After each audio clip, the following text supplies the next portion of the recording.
Hello and welcome. We are the Red Devils Advocates. I am Andy, here with Sean and Faheen. How's everyone doing? Yeah, not bad. Yeah, good. Oh, good, glad to hear it. Of course, we've just had the international break come and gone. We've got Good regular riddance. football coming again. Good riddance indeed. Yeah, we've got regular football again. And yeah, it's good to be back, talking about the Premier League, Champions League, etc., etc. Um, and we just had a big victory over West Brom. 1-0 at Old Trafford, our first 3 points at home. It says, I don't know if anyone saw the match live, but it was not the most exciting one. No. I've seen a lot of highlights. What are everyone's thoughts? Fahim, would you like to go first? I guess it's positive that we took the 3 points, but it was a pretty lackluster performance. It was a pretty scared performance, I would say. Very conservative by Ole. Didn't really have anyone trying to go forward, trying to make chances. I mean, the only player that was any good in the team was Bruno Fernndez, and obviously, rightly, he got man of the match. I mean, even if the referees were pretty kind to him, giving a retake on a penalty, but any chances we made in that game was pretty much started by him. Without him, I think that the team doesn't really exist. So I don't really know what to say. It was okay. Teller's debut, that was all right. He was pretty good defensively. He was pretty crap offensively. I think he tried to drop about 8 different balls into the box through crosses, and none of them went anywhere. So he offers what Shaw doesn't defensively, but he doesn't have the offensive ability of Luke Shaw, which he's really good at giving crosses, and Tellers is not. So I don't know what to think. He's all right. Maybe depending on the type of game we're in. Sometimes Tellers would be a good choice, and sometimes he won't. What do you think? Well, so I didn't see the full match. I've only seen the clips. And from what I've seen, I agree with you that Fernndez is leading the team again. Without him, we kind of seem lost. And yeah, to address the whole penalty controversial and all that stuff once again,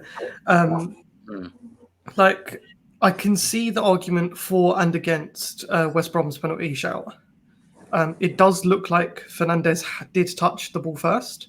Obviously, yes, he still touched a man, but I don't feel like there was enough force behind the movement for the man to go down. For the fact that Bruno Fernndez stayed up and pulled his leg round so quickly to the other side of the attacker, it doesn't feel like, at least for me, a good enough reason for him to go down just because he's felt a slight brush against his leg. So I'm glad that they didn't give that penalty. But then at the same time, the penalty shout for United was a bit questionable. Yes, the defender had a high arm by his shoulder, but he was turning away from the ball. So I get the whole the arms in an unnatural position. So yes, it's a penalty. But it seemed a little bit unfair. And then with the retake of the penalty, retake because Johnston wasn't on the line. But then if you pay close enough attention to the second penalty, he does the same thing. He wasn't on just before Bruno kicks the ball, Johnston's off the line again. So where's the third retake? Why does the penalty stand when it's scored, but it doesn't stand when it's missed? Why does that do I just not know the rules of football enough to be like, oh yes, that's fair play? It's one rule for United and another rule for every other team in there. So. Yeah, I mean, for a boring game, there is a lot to talk about. I definitely agree with you, Sean, that the West Brom shout wasn't a pen. Just because I think Bruno got the ball and not enough of the man to warrant that reaction. And this is why VAR is a thing, because, at first glance, something could look really terrible or something can look, glancing. And this is what a VAR is meant to do. It's meant to bring logic into an emotional sport. The United pen shout, while harsh, I do think it is a pen because of the new rules. I do think the problem is with the definition of the handball rule now. As you said, he's definitely looking away. He's not trying to impede the hand. He's not trying to impede the ball with his hand. But it does hit him square in the hand, which is very weird.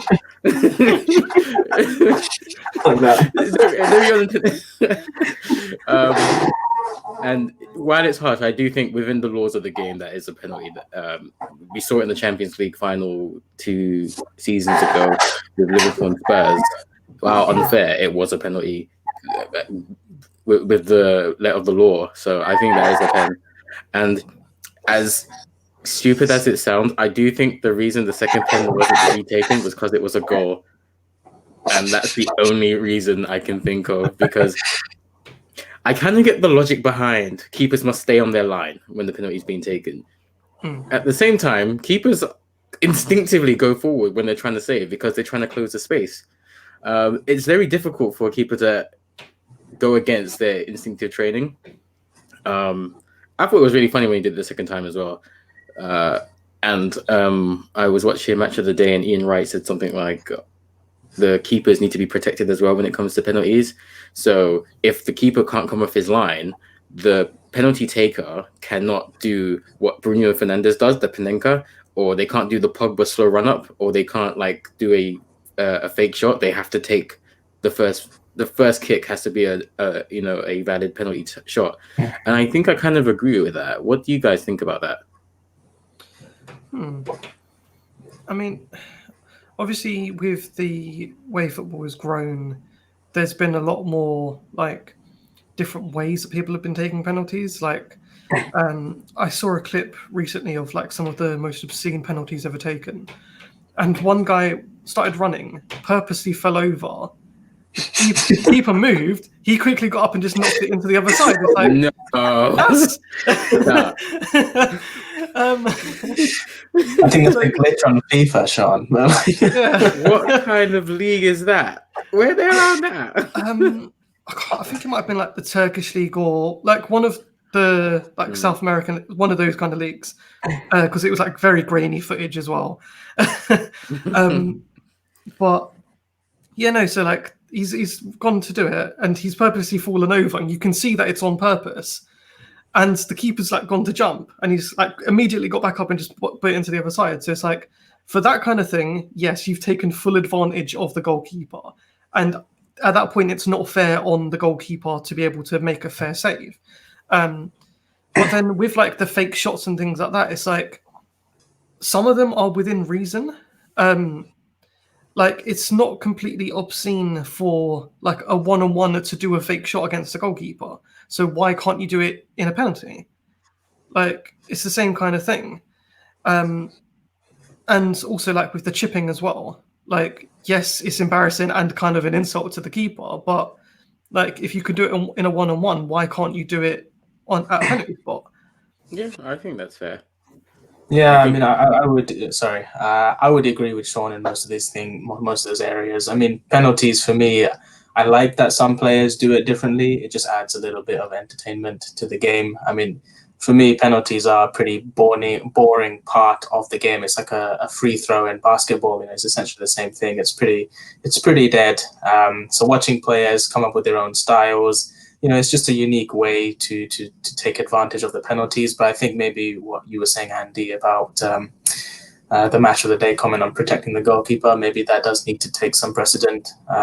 You know, maybe the goalkeeper should be allowed to jump off the line if Bruno Fernndez is going to skip before he takes a shot. You know, Sam Johnson should be allowed to jump off or skip as well. So, you know, it's I mean, the goalkeeper played a pretty good game yesterday, so maybe one of the reasons why we played so badly is actually the other team, the goalkeeper's doing really, really well. So, yeah. Yeah, I definitely agree with that. I think if they were to allow the keepers to jump off their line, like just when the penalty's being taken, then I'd be fine with Panenkas and all the chip shots as penalties and stuff.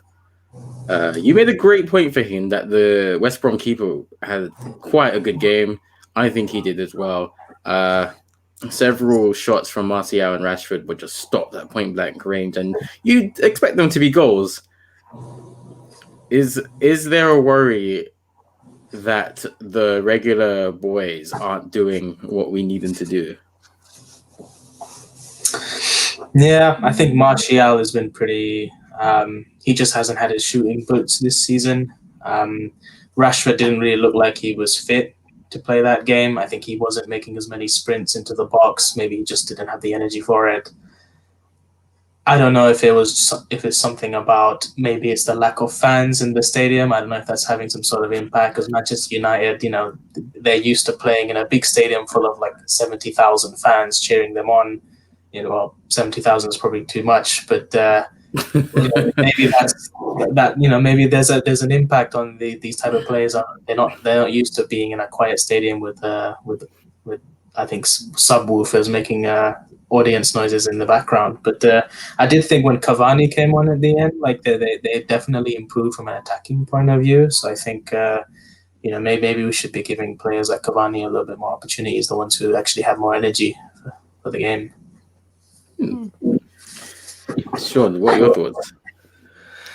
I mean, to be fair, like they did have a couple chances. Obviously, like fair play to the goalkeeper for being able to save the shots that he did. But at the same time, like Martial hasn't been in form for a hot minute now. And as that I've said before, like we appreciate the challenge for positions. And obviously, as much as I don't want Cavani at the club, like he is still a good striker. Like I'm not going to take that away from him. I used to love him when he was at Napoli. Like he did well at PSG. And obviously he has got the potential to put away a good few goals. So maybe if you give Martial and Rashford that challenge for the spots, then they'll find that liveliness again and they can start getting back into form. Like we all know that Ollie is way too soft when it comes to his favourite players. Like doesn't matter how badly they're playing, they're always going to get like first team football, no matter like what players coming up next, which is a bit unfortunate. But I feel like you could give Cavani a go, maybe even like if Greenwood's head is back into the game. Obviously, like we know that he's been through a bit of stuff recently. But yeah, like we have enough people on the bench and in the reserves that you could play, even if it's like half an hour, 45 minutes, someone else that might get you a goal. Yeah, absolutely. I definitely think the red card has hurt Martial, but the goal tally is not good enough. Obviously, if you've been watching the games, it's not just he's not been fumbling every ball. He has been playing well, contributing to the team. But if you're goals win games, and if he's not scoring goals, then we have a problem. Yeah, I think the nicest goal he scored this season was an own goal. It was a really nice header into our own post. No. Yeah, I don't know if the solution is to put him on the left wing again or put him on the bench for a bit. But yeah, definitely something needs to change. But yeah, once again, Bruno Fernndez being the only United scorer in a game. We've heard that before many times. We've also become familiar with the term Penalties, being accused of only scoring penalty goals. Apparently 50% of his Premier League goals are penalties. But I think there's more to his game than just penalties. Obviously, he brings character, he brings personality to the game. No matter what's going on, he is like a callback to 90s noughties football. When the ref blew for the penalty for West Brom, he was the first one to run to the ref and be like, "No, I got the ball." And of course, it was him that made the foul. But when you compare that to other people who have seen their teammates get red carded and like they're just standing around instead of going to the referee pleading their case, we have seen very leader-like qualities in Bruno Fernndez. So it's not just himself he's improving, he's also improving the entire squad. No, I agree. He's like the only, he's the machine in our team. He's the only thing that creates any creativity, any chances. I mean, if you take Bruno Fernandes out of the team, then I don't know what this Manchester United, they'll just be parking the bus 24/7 because there would be nothing else to do. So yeah, there's a lot more to his game. He scores a lot of penalties because he's the penalty taker and he gets a lot of penalties. That's That's fair. Yeah. I'd like to build on the point though of obviously, like there are a lot of leaders in the team. Many leaders. We have a lot of leaders around all of the leaders. No, but in all seriousness, like if you've seen the post-match interview with Fernndez, like he talks about not caring about the previous Istanbul scoreline, about focusing on the next match, about the team not being good enough. Like, yes, we won, but we didn't give the performance that he knows that we can give. And not only can we do better, but we should do better. And it's words like that that really it really hits home as to how much potential as a leader this man actually has. Like, you hear the Maguire speeches, you hear the Ollie speeches, and you're just like, script 2, row 3, yep, spot on right there. Yeah. but with Fernndez, you can actually see that it's coming from a place of care and wanting to do better. And like they asked about, you scored your penalty, and he's like, yeah, but I didn't score the first one, and that's what matters. And it's like he takes pride in his work, and at times he can be very sloppy with the ball, but I feel like it's a lot to do with our team's motion as well. Like, he feels like the fluidity should be a case of he can put a ball somewhere and then there will be a player there to get it. And most of the time, where he's putting the balls in, the players just aren't in their positions. So it's like, right, I'm going to put a ball to the wing. Oh, you're at left back. Cool. And because of that, I feel like he gets a bad, bit of reputation. But as in comparison to what are classed as the leaders of Manchester United, I think that over the next couple of years, he can definitely be the turning point for us if he hasn't already been that. Yeah, absolutely agree with that. Well, that was a very good segue from Bruno there, because the next match is against Istanbul Tuesday.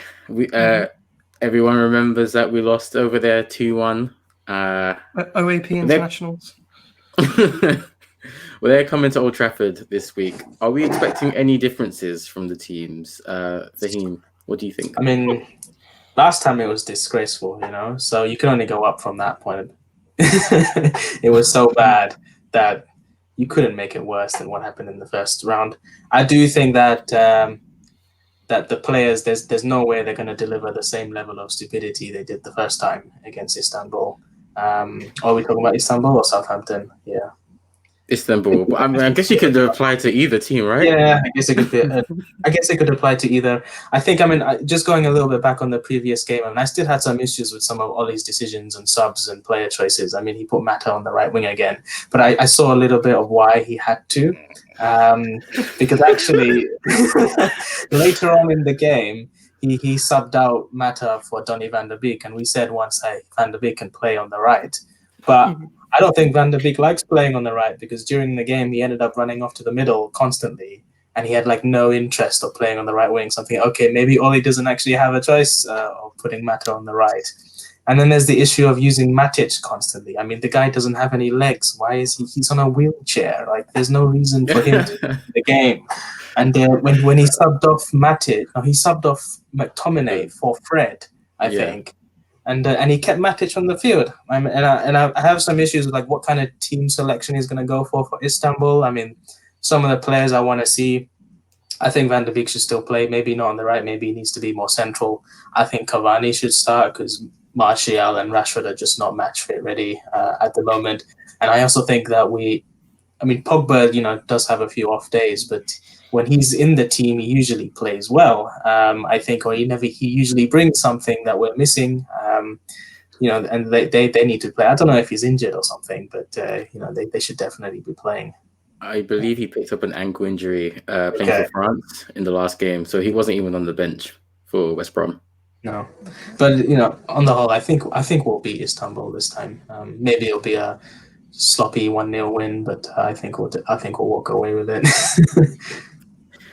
Fair enough.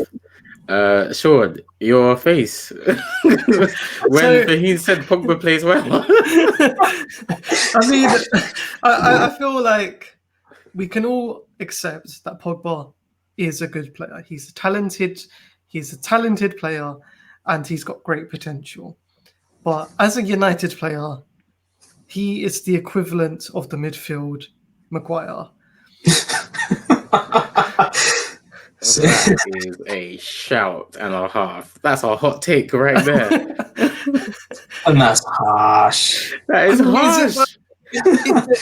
They've scored about the same amount of goals. Maguire's had 3 seasons less than Pogba. Come on now. If anything, Maguire might be the better buy. And you all know how much I hate Maguire. They both cost about 80 million, didn't they? Yeah, they did. No, Pogba, honestly, yes, he can be impactful, but I don't miss him. The other midfielders that we have are doing a good enough job. I would much prefer to see Bruno as the cam, and Van de Beek and McTominay, Van de Beek and Fred, Van de Beek and Matic, any combination. Bring Lingard back. Why not? Yeah. Need some dabs on the field, don't they? But Pogba needs to go. I'm tired of his attitude. He walks around instead of running. The fact that he still is he's what, 20? He's about our age. He's 20. He's our age. 28, 29, somewhere around there. And he's oh yeah, I was tired, so I gave away a penalty. No, you're a professional footballer. You understand simple words. Yeah, don't be dumb.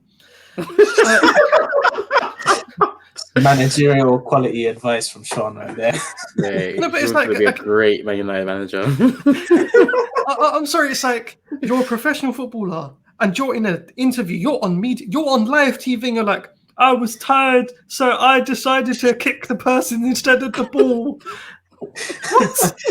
No, I mean, I agree. You shouldn't have said that publicly, even if it's true. You shouldn't have said it. Yeah. No, you have the other players like McTominay and everything else, apologizing for our awful performances, and that's what he's doing. I don't want him anywhere near the pitch. But I agree with the Cavani shout. Obviously, as we said, Martial is not putting away goals. And down to what you said of Van de Beek playing in the middle instead of the right, that takes me back to what I said about the initial Istanbul match of Maguire playing left wing, Wan-Bissaka playing right wing, Juan Mata playing right back, there being absolutely no centre-backs, they're all playing striker. I feel like Ole actually has lost control over most of his team.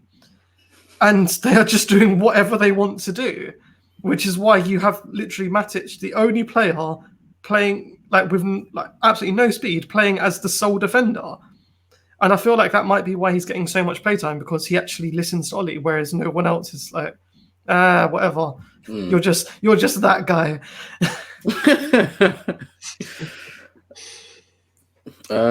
I did note that, Faheen, what you said about Van de Beek. I do agree. I don't think he likes playing in the wings because he doesn't really do that. When he was playing for Ajax, I thought he was a right-sided box-to-box number 8 who gets in the box with those late runs and scores goals. He can play number 10. He can play number 6. I think he likes to play number 8. I definitely don't think we should be putting him on the right wing, because what you will see is Bruno and Van de Beek taking up the same position with a hole in the right wing. that we've had for several seasons now. So I think Van der Beek should definitely start against Istanbul, whether it's in the Pogba position or the Bruno position, whatever. I think he needs some game time. He's deserved it. He's one of the few players that I don't think has put too many feet wrong, and he's not getting rewarded. And I think that's unfair. Cavani is a good shout to put on to start. I mean, he has played well. He's got a goal, and I think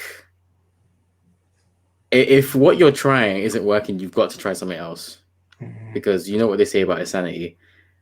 Whether you bench Rashford or you bench Martial, I think you've got to give Cavani a start. Against Istanbul, you're not risking too much anyway.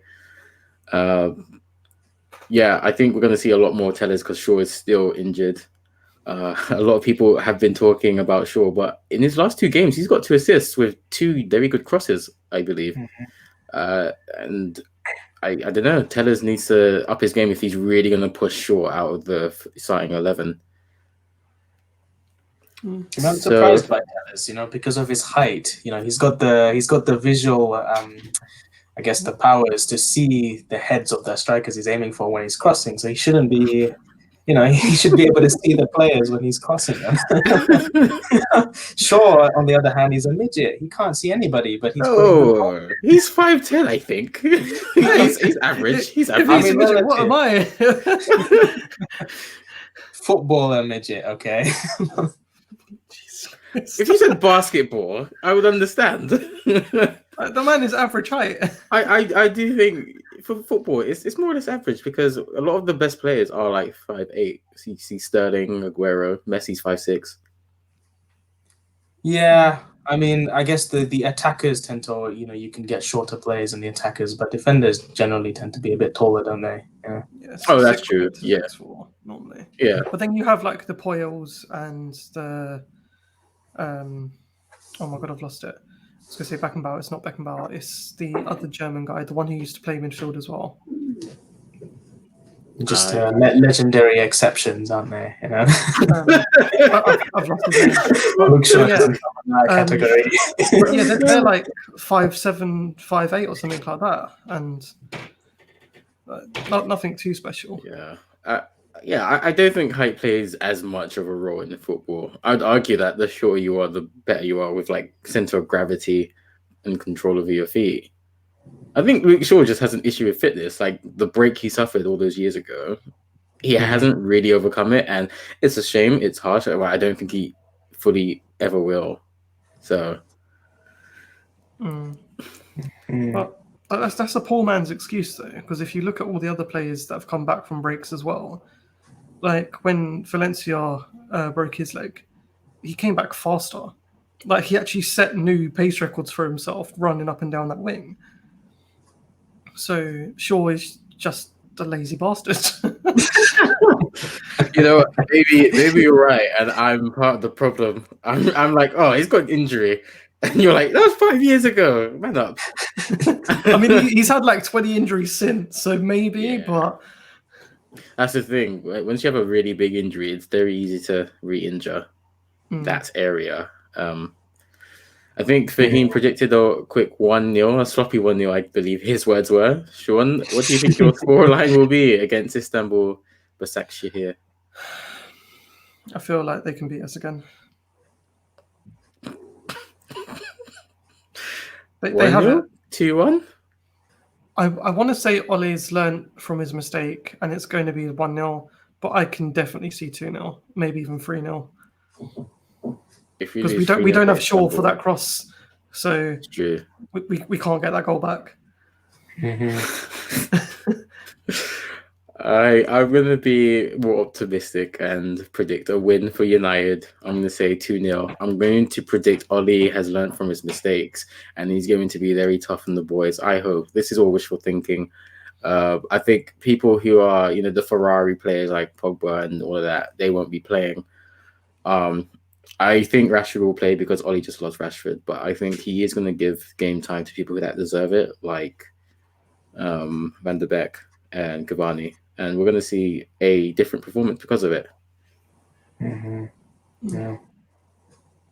Also, just like I think I think it's being overlooked a little bit, but I don't know if anyone's mentioned like David De Gea seems to be coming up again. I feel like he's Yeah. making good saves again.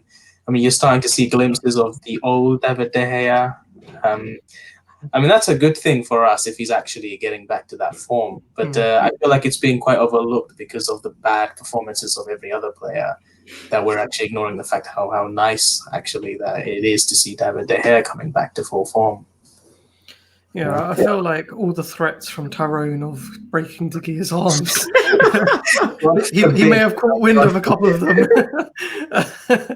And no, David, if you watch these, we love you. Tyrone's in question, but the rest of us, we got your back. No, but it is good. Like, I feel like realistically, it has got a lot to do with Henderson being there, because obviously, like, we know how good Henderson is as a goalkeeper, and maybe it has nothing to do with it. Maybe De Gea's just like found his second wind and he's like, back at it. Great, but whatever's happened behind the curtain, like it's doing good for at least our goalkeeper. Can't say much for the rest of the team. Yeah, I agree with that, and it's a good point that you brought up, Faheen. Especially when you think back to the end of last season, he had some howlers of games. So, yeah, it does look like David De Gea is back to his excellent self. He saved some really good shots over the last few games, and I do think Henderson being there, waiting in the rafters, has put a stick up his butt, and he's performing out of his body now. And I think this is what we've been saying. We need competition for places. And I think Henderson's really good. I think he could displace Pickford as England's number one. But, England's second to United for me. So I do think that Henderson being in the wings is making David De Gea play a much better game. And you're absolutely right to bring that up. And I think Sean's right as well in saying that we are forgetting this because the rest of the team are so poor. Apart from a few exceptions. All right. Next weekend, Southampton. Southampton are doing really well at this moment in time. They are fifth in the league. They have been first in the league for the first time in their history at some point this season. So they have been doing some dark horse work. They've been putting in the work, getting some dubs. And what do we think about this match? Any thoughts at all about how we should approach this and how you think Ollie will? Sure. So any team in the Premier League right now is a threat to us, as we've seen from West Brom. And it's once again a case of like managerial demands and realistic ambitions from Ollie. Like, he's playing players who clearly aren't listening to him. He's playing players out of position. He's mixing up formations and everything. And I feel like he's gone back into that limbo of oh, well, this kind of works. So maybe this one. It's like, well, no, you need to find a solid routine, or there's nothing wrong with changing formation, but maybe pick two and stick with them. Yeah, don't change it week in, week out and be like, oh, well, it didn't work out, so maybe there's next time. It's like, well, no, you're running out of next times. We're luckily 9th right now because of VAR, but you can't hold your career on that. The man is going to lose his job by Christmas if we lose a couple more matches. It's not even listening to paper talk. These are facts. There's no way that the Glazers are going to be happy with going into the second half of the season in the bottom half of the table. You're Manchester United. And it really worries me that we're not going to be able to perform against them, considering how well they are playing right now. And it's down to a lot of, for me anyway, players not caring about the team, the lack of leadership, even though there claims to be so much leadership. There's so many leaders in the squad. So many leaders. All of those leaders that are there and doing leader-like things. But like, it doesn't show any leadership on the field apart from like one or two players, and they're not the ones who are getting the highlight of, oh, these are the leaders of that. Well, no, they're the ones who are actually like hidden away and like, oh, you don't want to see those ones, and so they're just ignoring them, which is really frustrating me. I feel like we're going to lose it, and I feel like we're probably going to lose to Istanbul as well. So pessimistic, Sean. I can't believe this, Sean. Istanbul, I think we're going to lose. Southampton, I think we're going to lose.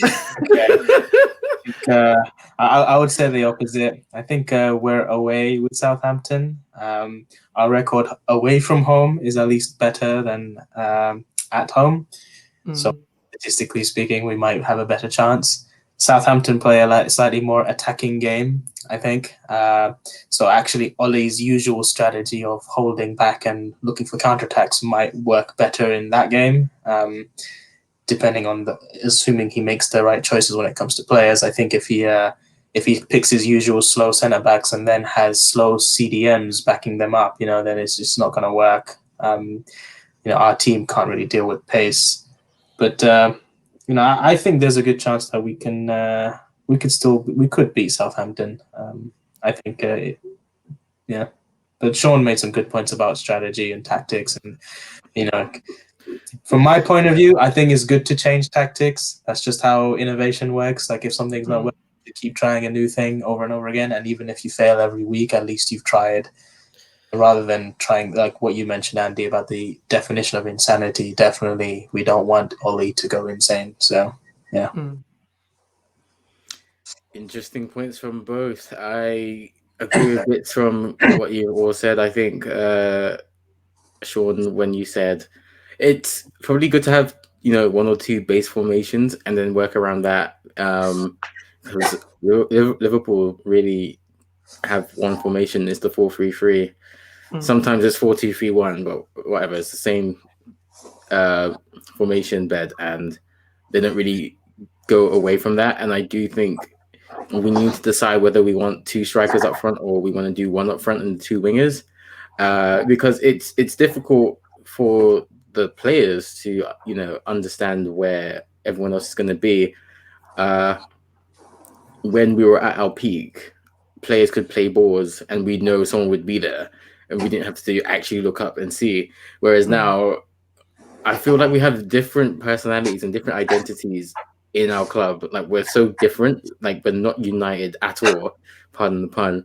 And it's just, it has brought upon this kind of like weird time where we've got players back from Sir Alex's time, and we've got players from Moyes' time and Jose's time and Van Gaal's time, and it's all like they're still not gelling. I think Ollie definitely needs to decide whether he wants to do the 4-4-2 diamond or the 4-3-3, and it kind of makes more sense to do the 4-4-2 diamond because of the amount of centre midfielders we have. We could just swap if anyone's injured or not playing the part.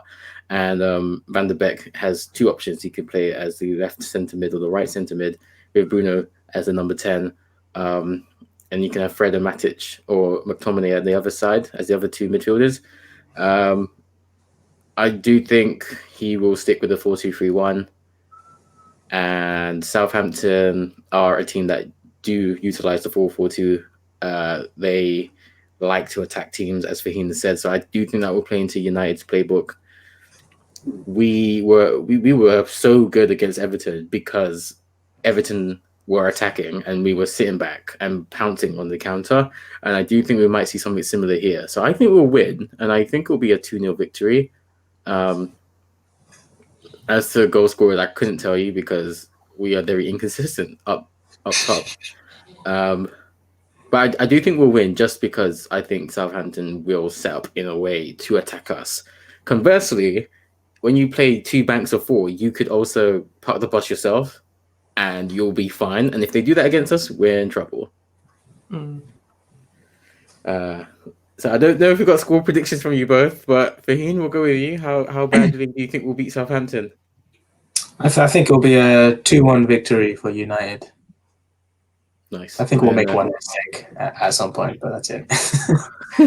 I think you're right. If we play Lindelof and Maguire, we always got a mistake in us. So. Sean, what about you? 6-0 loss. 6-0 loss. I can see his face. He's going to say a madness. So I've been thinking about it, and I've been listening to what you guys are saying, and it's fair because obviously, like, Southampton have been attacking, which plays right into our football. But at the same time, with the performance that we just put out, I'm feeling 3-1 Southampton. Whew, okay. I mean, I guess if you're Pochettino, you do want 3-1. Oh, man. I mean, I guess, how many games have we had? Have we had 10 yet? Or was it 9? I think it's we're 9. on 9. Yeah. I think the only good thing is that we're ahead of City on the table, I think. Yeah, we are. Yes, we are. 11th. So, we're better than them. They're 13th. We've gone down to 10th now because West Ham have defeated Sheffield United. Okay. But yeah, we're above City, which is good. But yeah, it's just been a very weird season, and we said that about last season as well. How many times are we going to go into Premier League season and go, this is a weird season, isn't it? And not just realize that this is a really competitive league. So we've still got one game in hand. We're 8 games in. Any overall thoughts on the team so far? Any favorite players? Any lingering thoughts? So before I start on that, I would like to make a point of, I can't remember what year it was exactly. I think it might have been like 2006, maybe 2007. But there was one year that we went into Christmas at 13th and Arsenal were top of the league. And we still went and won that league. So there is the potential that we can turn everything around and go and win the Premiership title this year. But not with this team. I was going to say, if we win the league with this team, I think every player should get 90'd. Even the foreign ones. Especially the foreign ones. Just being Maguire, I guess 90. Reverse Brexit. I think on Match of the Day, I think Alan Shearer got asked this question, and he just went before Gary even finished asking the question. Alan Shearer went, "No, like they can't win the league now." Gary was taking the mick of that. And United win the league. Come on now. I mean, he was asking about every team. He was saying it for City and Liverpool and Chelsea. So he was just staying consistent. But I do worry for we had a game against Chelsea earlier this year, and it was a 0-0 draw because the Chelsea team is only still coming into its own. Mm-hmm. But then I watched the highlights for the Chelsea game yesterday, and it was scaring me how many runs Timo Werner was making through the back line of that team. I'm thinking, this guy, when he's comfortable, this is a player that United's defense will not stand a chance against. What is this with? Is it Pulisic? The American guy? Yeah. Pulisic. Yeah. He made one amazing run from, I think it was their third, into our box. And there was 5 defenders around him, and none of them went for the tackle. It's like, why are you letting this man run through you like that? It was appalling. Yeah. I definitely agree with Faheen. I think Chelsea are the highest scoring team so far in the league. And it's easy to see why. With the signings they got this summer, now they've got Werner, they've got Havertz, Ziyech, Pulisic, Hudson-Odoi, and they've got Tammy Abraham. Those are some really skillful attackers, and they're if that team ever gets gelling, they're gonna just tear the league apart. Timo Werner is not comfortable yet, and he had 3 or 4 different chances. That game could have been 6-0. It was really bad. Hudson-Odoi is a good talent as well, and I wish we could have signed him, but I don't think those deals don't really happen, do they? So, I mean, who is it? Arsenal buys all the Chelsea players, and Mm-hmm. no one really buys Chelsea players outside of that. Yeah. Oh, Chelsea don't sell, do they? Yeah. Unless it's to Arsenal. So. I think Chelsea almost broke even with the business they did this year. So from the players they bought, they also sold as many players to make almost an equal amount. I think they made a slight loss, but it was like 200 million in buying players and just under 200 million in selling players. So they did some good business this year. But don't forget though, like their transfer budgets came from last year as well, because where they weren't allowed to like make the purchases. So they had 2 seasons worth of money to be like, let's buy everyone. Yeah. Yeah. So. Yeah, but City not doing too well. I'm not sure what their excuse is. Isn't they it have. injured? I think the issue is that there isn't. There's just no reliable replacement for Aguero. There just isn't. I mean, Jesus is a really good striker, but I mean, Aguero is like a once in a generation type of striker. Absolutely. And it's just really hard to replace someone like him. And at the moment, even De Bruyne, he's not really. I mean, I think Bruno Fernndez is probably the best attacking midfielder in the league at the moment because Kevin De Bruyne isn't actually pulling his weight in City right now. Yeah, I would say that. I would say so. I would say De Bruyne is definitely not doing as well as we expect, and I mean it's not for lack of trying. I did see the City Spurs game. Don't know what's going on there. I feel like they might miss David Silva. Like, yeah, they've lost a massive leader from their team. Obviously, a real one. They've lost a real leader. No, but he actually, a real genuine, like, he is the man that is like, you can picture him like talking to the crowds of thousands, being like, "This is what we're going to do," and like it's going to make a massive impact on like morale and like, especially with. I don't know how Pep is with City, but like managers generally are hands off. So when you lose a voice like that, it's going to make a massive difference with like your playing and stuff like that. Yeah. Spurs, on the other hand, are looking very good. Kane is returning his best ever tally at this point in the season. Goals and assists, at will. Son is looking like one of the most prolific strikers in the league right now. He's got to be in that upper echelon when you're talking about the top strikers. I think they're top of the league now. I mean, yeah. Harry Kane is he always impresses me when I watch him play. He's such an intelligent player. Everything to his game is just calculated and well thought out. Every shot he makes, every pass he makes, even the fouls that he commits, you can see it in his eyes that he was planning certain tackles, to get fouls. I think this guy is just so intelligent, and I can't believe he's still playing for Spurs. He's the type of English player that would end up in Real Madrid, and I'm surprised it hasn't happened yet. Yeah, you say that, and he is also the type of player that United would have swooped back in the noughties. So I'm surprised he's still at Spurs as well. Son as well is looking like a wicked winger, left or right wing. He looks like he is matching work. They're going to be a threat this year. They've already, put us to the sword, and I think that they have a very good shot at just going all the way. I don't think they will, though. Spurs will be Spurs. They'll Spurs it up.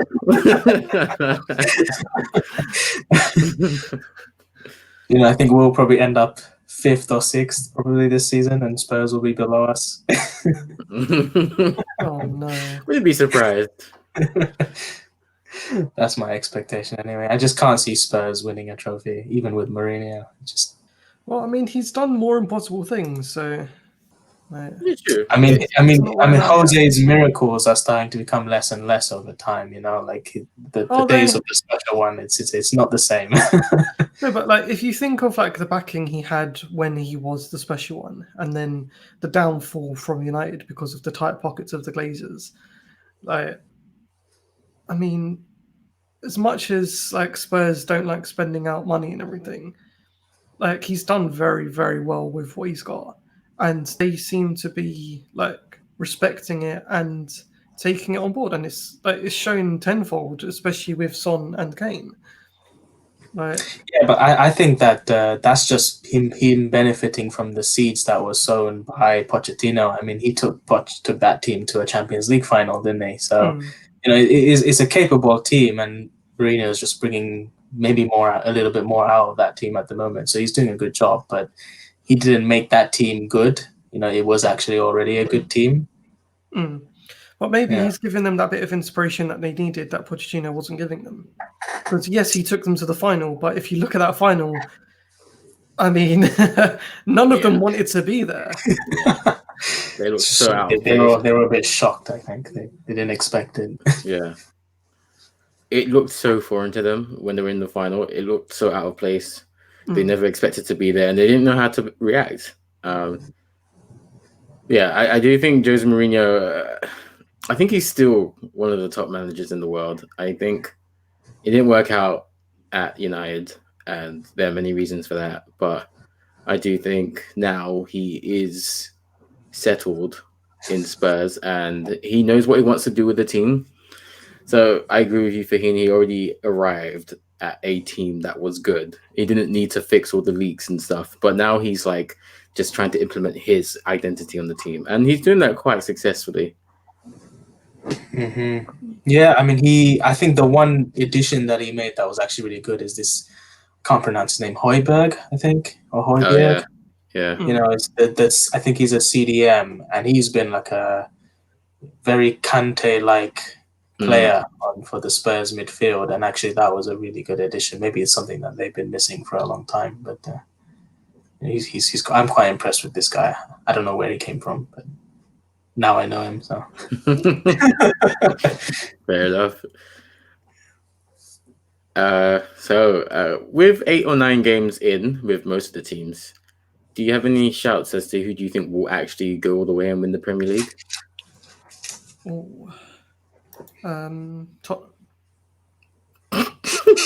Have you been trolling this entire episode? I think we're going to lose Tottenham. I mean, Tyrone's not here. Someone has to do it. I mean, if it wasn't for Liverpool's defensive injuries, I would have said Liverpool. So I don't know. I want to see how Klopp manages this defensive situation before I decide. Like, if he somehow, even without the entire first team defensive line, somehow manages to bring some defenders out and they still play well, then maybe Liverpool can still do it. I think Lampard brings the best out of Chelsea, and actually creates the synergy in the new Chelsea team. Definitely, Chelsea is probably one of the biggest dark horses to win the league this year. And I don't know. I mean, City is always in there in that top 3. I think City are 13th at the moment, so let's just see about that. You never count them out, just because of the players they got. But they are doing pretty badly right now. Yeah, and I think it's gonna be between Spurs, Chelsea, and Liverpool. The league has gotten to a point now. If you lose 3 games, you're more or less out of the top spot. That season where City and Liverpool were down to the final game, that was impressive. And the season where City had to, I think they got 100 points and we got 81. It just shows the quality of the top 2 or 3 teams in the league now is just so far above everyone else. It's looking, I don't know, Chelsea are quite reliable when it comes to the Premier League. I think they've got more Premier League titles than, successful different managers now. And Lampard does look like to be a mainstay. I think they could do it. I think they can. Thank you guys for joining me on pod number 7. And if you guys enjoyed the content, please like the video and subscribe to us on YouTube. Why not follow us on Instagram, RD Advocate, and on Twitter, Red Devils Advoc, where you will be able to keep up to date with our latest posts. But for now, that's us. That's it from all of us. Take care, stay safe, have a great week.